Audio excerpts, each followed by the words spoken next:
Today we're reading chapter 21. It was a long walk back to his hole. Stanley looked out through the haze of the heat and dirt at the other boys, lowering and raising their shovels. Group D was the farthest away. He realized that once again, he would be digging long after everyone else had quit. He had hoped he'd finish before Mr. Sir recovered. He didn't want to be out there alone with Mr. Sir.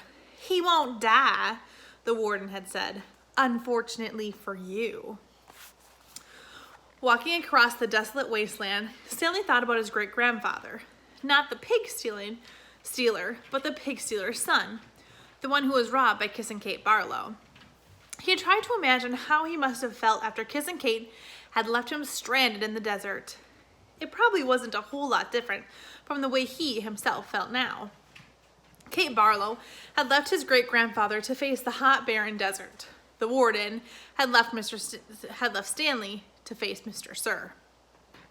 Somehow, his great-grandfather had survived for 17 days before he was rescued by a couple of rattlesnake hunters. He was insane when they found him. When he was asked how he had lived so long, he said, "Found refuge on God's thumb." He spent nearly a month in the hospital. He ended up marrying one of the nurses. Nobody ever knew what he meant by God's thumb, including himself. Stanley heard a twitching sound. He stopped in mid-step with one foot still in the air. A rattlesnake lay coiled beneath his foot. Its tail was pointed upward, rattling. Stanley backed his leg away and then turned and ran. The rattlesnake didn't chase after him. It had rattled its tail to warn him to stay away.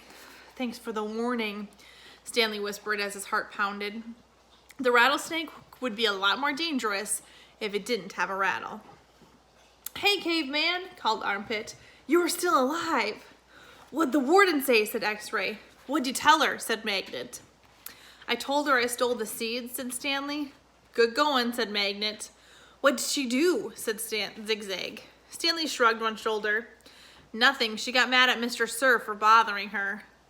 He didn't feel like going into details. If he didn't talk about it, then maybe it didn't happen. He went over to his hole, and to his surprise, it was nearly finished. He stared at it, amazed. It didn't make sense. Or perhaps it did. He smiled. Since he had taken the blame for the sunflower seeds, he realized the other boys had dug his hole for him. "Hey, thanks," he said. "Don't look at me," said X-Ray. Confused, Stanley looked around, from Magnet to Armpit to Zigzag to Squid. None of them took credit for it.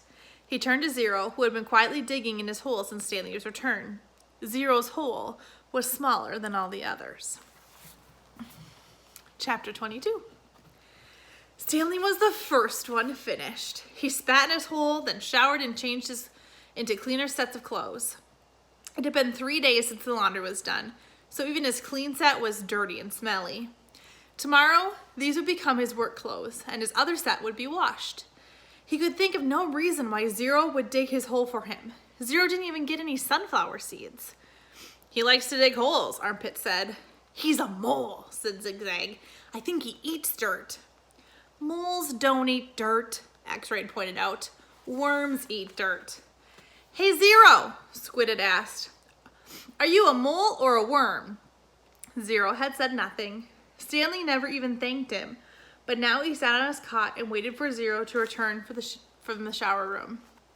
"Thanks," he said as Zero entered through the tent flap. Zero glanced at him and then went over to the crates, where he deposited his dirty clothes and towel. "Why'd you help me?" Stanley asked. Zero turned around. "You didn't steal the sunflower seeds," he said. "So neither did you," said Stanley. Zero stared at him. His eyes seemed to expand, and it was almost as if Zero were looking right through him. "You didn't steal the sneakers," he said. Stanley said nothing. He watched Zero walk out of the tent. If anybody had X-ray vision, it was Zero. "Wait!" he called, and then hurried after him. Zero had stopped just outside the tent, and Stanley almost ran into him. I'll try to teach you to read if you want," Stanley offered. "I don't know if I know how to teach, but I'm not worn out today since you dug a lot of my hole." A big smile spread across Zero's face. They returned to the tent, where they were less likely to be bothered. Stanley got his box of stationery and a pen out of his crate and they sat down on the ground. Do you know the alphabet? Stanley asked. For a second, he thought he saw a flash of defiance in Zero's eyes and then let it pass. I think I know some of it, Zero said. A, B, C, D. Keep going, said Stanley. Zero's eyes looked upward. E, F, said Stanley. G, said Zero. He blew some air out of the side of his mouth. H, I, K, P, H, I, J, K, L, Stanley said. That's right, said Zero. I heard it before, I just haven't memorized it exactly. That's all right, said Stanley. Here, I'll say the whole thing just to kind of refresh your memory, and then you can try.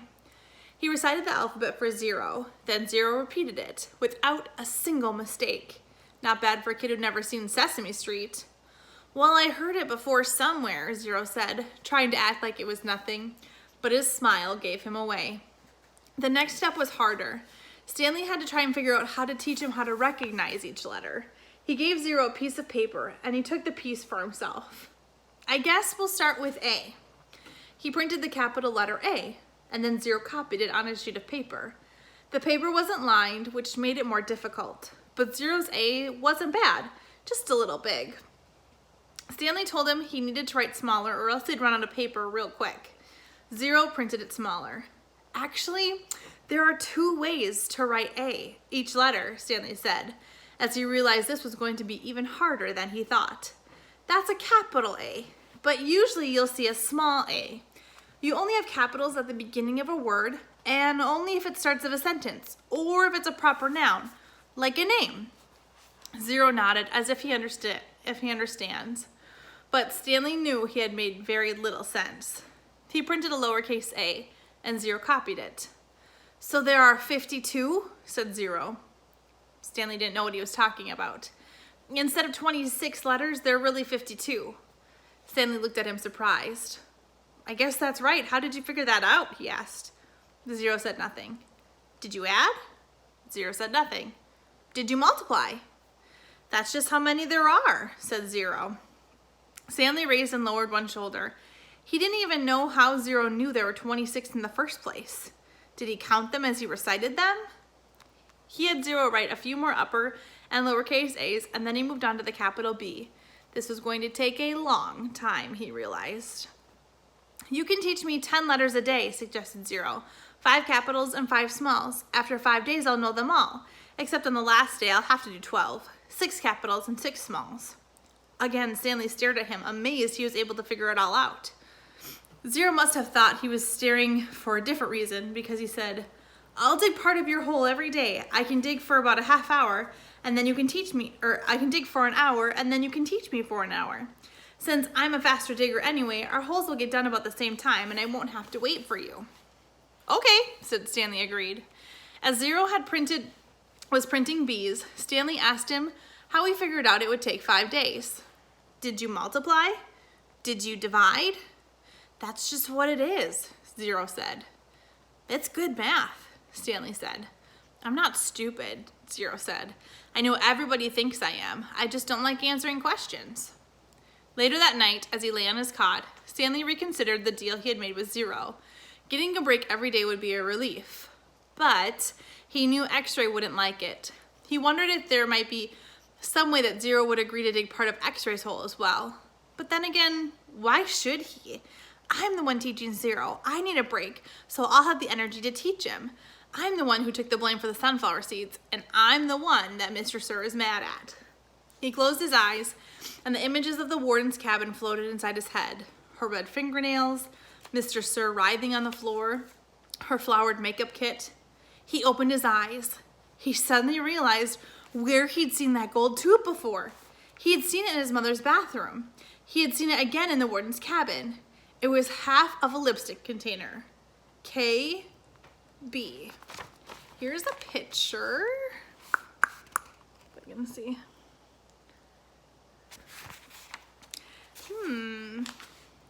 KB.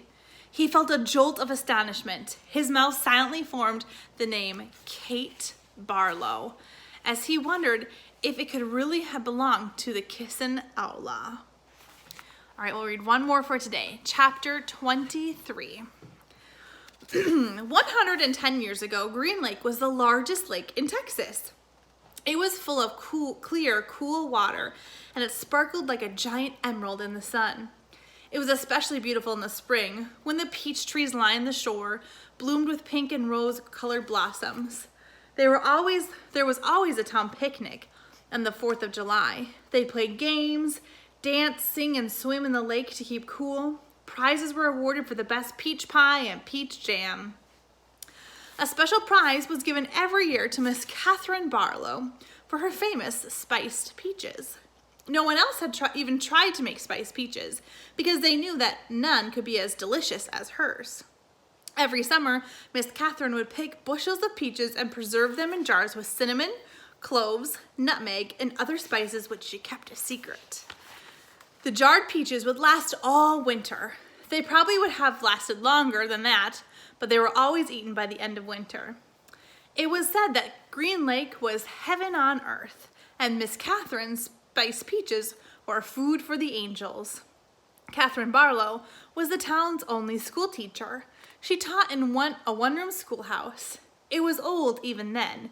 The roof leaked, the windows wouldn't open, the door hung crooked on its bent hinges. But she was a wonderful teacher, full of knowledge, full of life. The children loved her. She taught classes in the evening for adults, and many of the adults loved her as well. She was very pretty. Her classes were often full of young men who were a lot more interested in the teacher than they were in getting an education. But all they ever got was an education. One such man was Trout Walker. His real name was Charles Walker, but everyone called him Trout because his 2 feet smelled like a couple of dead fish. This wasn't entirely Trout's fault. He had an incurable foot fungus. In fact, it was the same foot fungus that 110 years later would afflict the famous ball player Clyde Livingston. But at least Clyde Livingston showered every day. I would take a bath every Sunday morning, Trout would brag, whether I need to or not. Most everyone in the town of Green Lake expected Miss Catherine to marry Trout Walker. He was the son of the richest man in the county. His family owned the most peach trees and all the land to the east side of the lake. Trout often showed up at night school but never paid attention. He talked in class and was disrespectful of the students around him. He was loud and stupid. A lot of the men in town were not educated. That didn't bother Miss Catherine. She knew most spent their lives working on farms and ranches and hadn't had much schooling. That was why she was there, to teach them. But Trout didn't want to learn. He seemed to be proud of his stupidity. How would you like to take a ride in my new boat this Saturday? He asked her one evening after class. No, thank you, said Miss Catherine. We've got a brand new boat. You don't even have to row it. Yes, I know, said Miss Catherine. Everyone in town had seen and heard the Walkers' new boat. It made a horrible loud noise and spewed ugly black smoke all over the beautiful lake. Trout had always gotten everything he wanted. He found it hard to believe that Miss Catherine had turned him down. He pointed his finger at her and said, "No one ever says no to Charles Walker." I believe I just did, said Catherine Barlow. All right, till next time.